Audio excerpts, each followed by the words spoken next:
The millionaire was merely crossing the square until his eyes met a scene that shattered him internally. His ex-wife, exhausted, trying to warm 3 babies covered with newspaper on a random bench.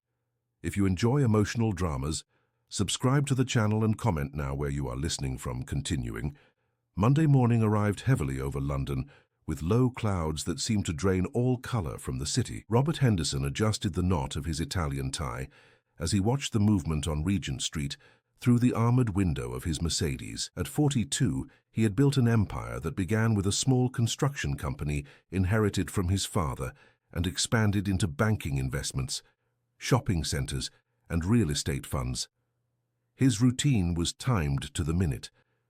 But that morning, something troubled him, a strange feeling he couldn't name. The driver stopped in front of St. John's Bakery in Russell Square, a place Robert had frequented since his college days. It was his weekly ritual, an attempt to maintain some connection with simpler times, when he still believed that money wouldn't change who he was inside. He dismissed the driver with a wave and walked towards the entrance, breathing in the familiar aroma of freshly baked bread and brewed coffee. It was then that he saw her. On the concrete bench in the square, huddled under a faded newspaper, a woman held 3 babies against her chest. The little ones slept in absolute silence, as if even their dreams were careful not to disturb. Robert stopped in the middle of the sidewalk, feeling the world slow around him.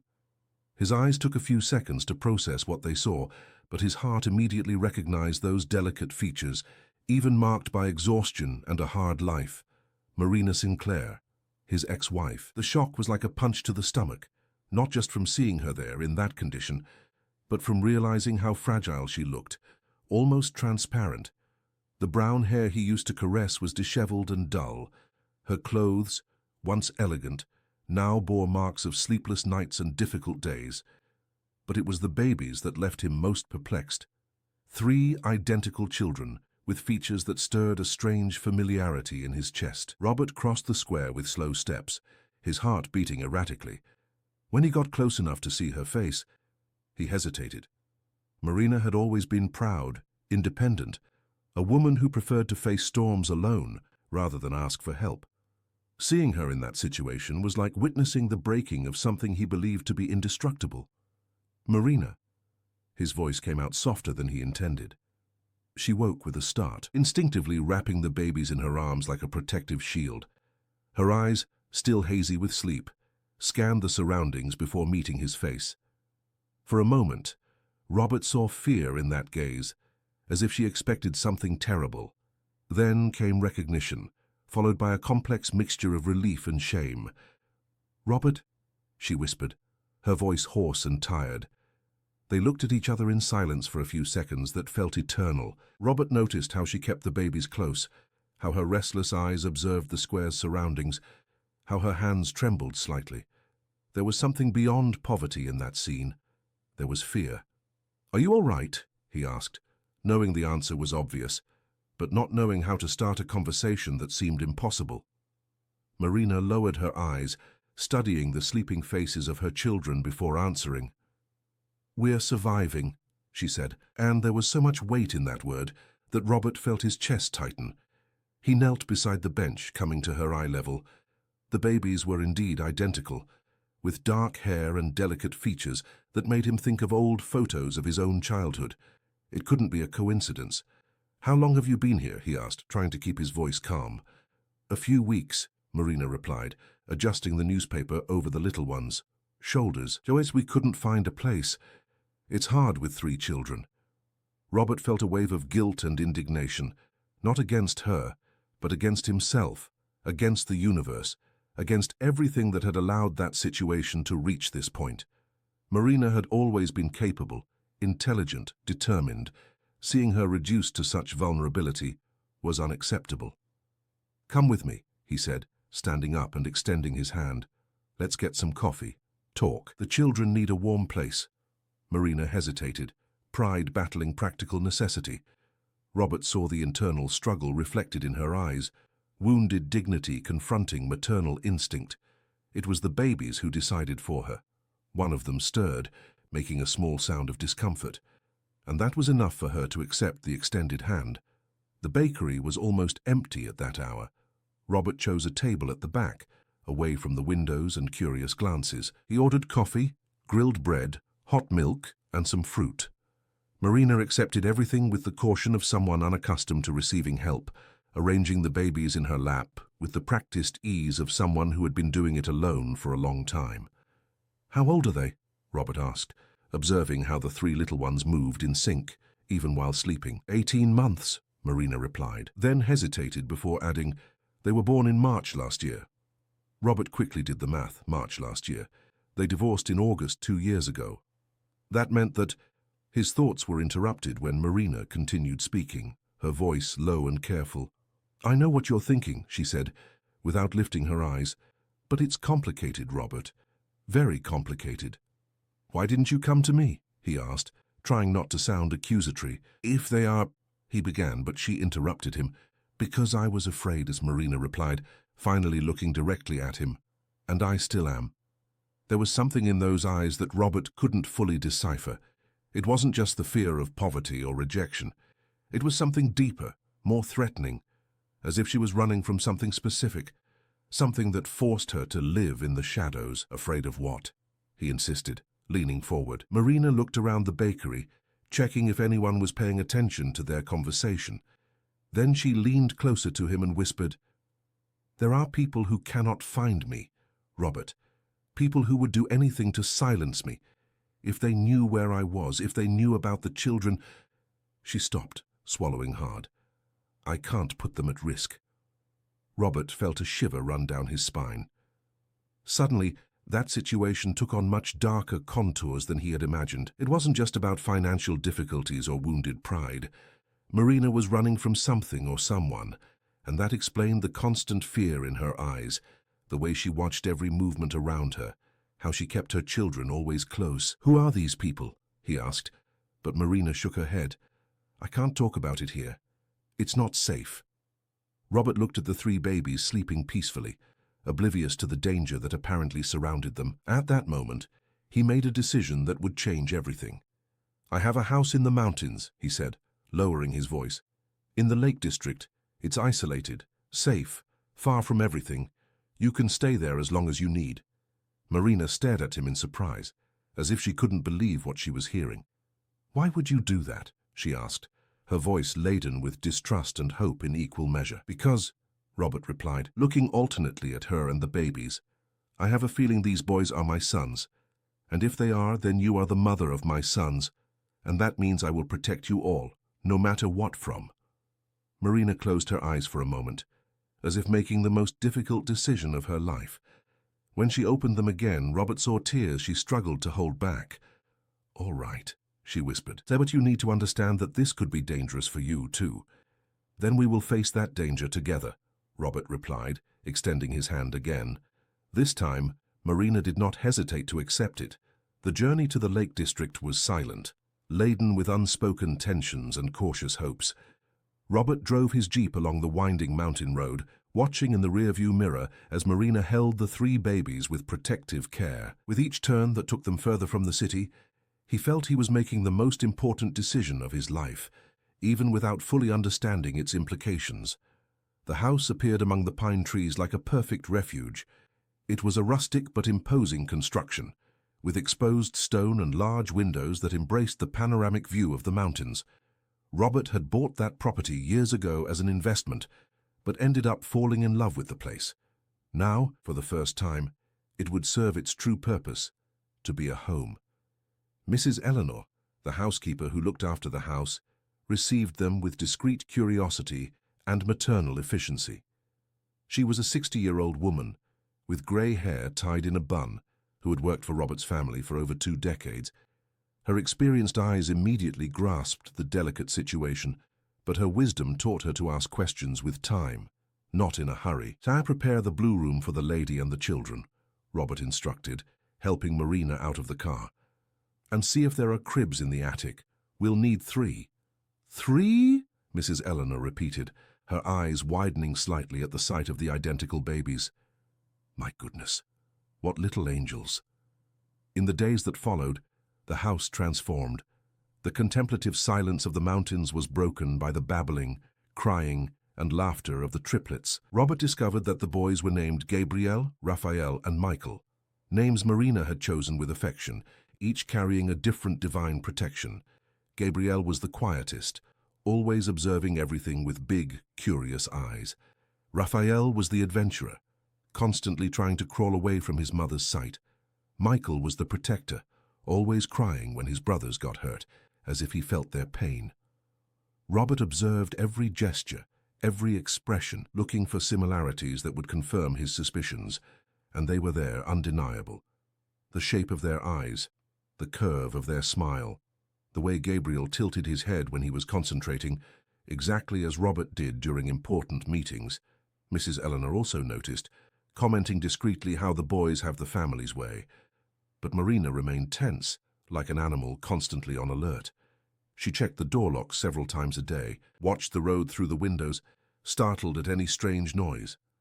During the nights, Robert heard her walking around the room, cradling her children with whispered songs that spoke of protection and hope. It was during one of these sleepless nights that Robert decided to confront the situation. He found Marina on the porch, rocking Michael, who had woken up crying. The moonlight illuminated her face, revealing silent tears she tried to hide. "Marina," he said softly, sitting beside her, "you need to tell me what's happening. If these are my children, I have the right to know what danger you are facing." She looked at him for a long moment, weighing words that could change everything. Finally, her voice choked. She began to speak. "Do you remember the Central London Bank, the one you sold 2 years ago?" Robert nodded. It had been a quick sale, prompted by an irresistible offer from a group of European investors. "I worked there," Marina continued. "I was the internal audit director. After our divorce, I immersed myself in work, trying to rebuild my life. That's when I started to notice irregularities in the financial reports." Robert felt a shiver of apprehension. What kind of irregularities? Unauthorized transfers, phantom accounts, fictitious loans. Someone was siphoning off millions. Robert, billions. Marina paused, organizing her thoughts. "When I started investigating more deeply, I discovered that the scheme involved Charles Henderson." The name hit Robert like lightning. Charles Henderson had been his financial director for over 10 years, a man he trusted blindly, almost like a brother. "Charles," Robert could barely pronounce the name. "That's impossible. Charles is a criminal," Marina interrupted him firmly. "And when I discovered that, I tried to report it. I presented the evidence to the bank's board, sent reports to the central bank, sought prosecutors, but Charles had tentacles everywhere. Suddenly, my files disappeared from computers, evidence was misplaced, and I started receiving threats." Robert felt the world collapsing around him. How had he not noticed anything? How had he allowed someone so close to deceive him for so long? "That's when I discovered I was pregnant," Marina continued, her voice lower. 3 babies, Robert. Your children. I wanted to tell you, but Charles discovered my pregnancy even before I did. He sent men to follow me. They broke into my apartment. They threatened me directly. He said that if I said anything, it wouldn't just be my life at risk, but the children's too. Robert clenched his fists, feeling a primal rage grow in his chest. "Why didn't you come to me?" "Because he said you were involved," Marina replied, and Robert saw the pain in her eyes. "He said you were partners in the scheme, that you knew everything. I didn't know who to believe, Robert. So I ran away. I changed my name, hid, gave birth in a clandestine clinic, and have been on the run ever since." The silence that followed was filled only by the distant sound of wind among the pine trees and the soft breathing of Michael, who had finally fallen asleep. Robert processed every word, feeling guilt, anger, and determination mix in his chest. "Charles will pay for this," he said finally, his voice laden with absolute certainty, "and you will never have to run again." The next morning, Robert made a call to Captain Edward Henderson, Mrs. Eleanor's son, and a federal police inspector specializing in financial crimes. Edward had grown up in that house. He was like a nephew to Robert, and his integrity was unshakable. "Uncle Robert," Edward said, using his usual affectionate address, "I'll need solid evidence. This type of operation cannot have failures." Over the following days, the house in the mountains transformed into an operations center. Marina retrieved files she had hidden in secret email accounts. Robert reviewed all contracts and transfers from the past 3 years, and Edward coordinated a silent investigation that revealed the terrifying extent of the scheme. Charles was not acting alone. There was a network involving politicians, other businessmen, and even members of the judiciary. The diverted money-financed electoral campaigns, bought judicial decisions, and fed a system of corruption that extended far beyond anything any of them had imagined. The trap was meticulously planned. Robert called Charles, arranging a meeting at the Mountain House under the pretext of discussing new investments. "I have a proposal that might interest you," he said, using the plural intentionally to suggest he knew about the scheme. Charles arrived on Thursday afternoon, driving his silver BMW along the steep road. He still maintained his usual impeccable appearance: Italian suit, neatly trimmed grey hair, a confident smile that hid decades of betrayal. "Robert, my friend," Charles exclaimed, embracing him with false camaraderie. "What a fantastic place, perfect for discussing business away from prying ears." They sat in the main living room, with its exposed wooden beams and crackling fireplace. Robert had hidden recording equipment in various spots, and federal agents were strategically positioned around the property. "Charles," Robert began, keeping his voice calm, "I need to ask you a direct question. Do you know a woman named Marina Sinclair?" Charles's face hardened almost imperceptibly, but Robert noticed the change. "Marina Sinclair, the name sounds familiar. Why?" "Because she's here," Robert said, and saw genuine panic cross the eyes of the man he considered a friend. "She told me everything, Charles, about the bank, about the diversions, about the threats." Charles abruptly stood up, the mask of civility finally falling. "Where is she? That woman is dangerous. Robert, you don't understand. She's unstable. She invents stories." "The only invented stories are yours," Robert retorted, also standing up. "How many billions have you diverted, Charles? How many families have you destroyed?" It was then that Charles pulled a gun from his waistband, pointing it directly at Robert. "You've always been too naive, and Robert, always believing the best in people. Marina Sinclair should have died a long time ago, and now you know too much. Federal police—" "Drop the weapon!" Edward's voice echoed through the room as federal agents stormed the house from all entrances. Charles spun the gun towards the voice, but was immobilized before he could fire. Handcuffs clicked on his wrists as he shouted about larger networks and important people. When the dust settled, Marina came down the stairs carrying the 3 babies. She had watched everything through cameras installed in the room, protected but present in the moment of her final liberation. Robert approached her, looking at the children he could finally call his without reservation: Gabriel, Raphael, and Michael. His boys, his family. "It's over," he said, embracing Marina and the children. "You'll never have to run again." In the months that followed, the house in the mountains transformed into a true home. Robert renovated the children's room, installed safe toys everywhere, and hired a nurse to help Marina in the first weeks of adaptation.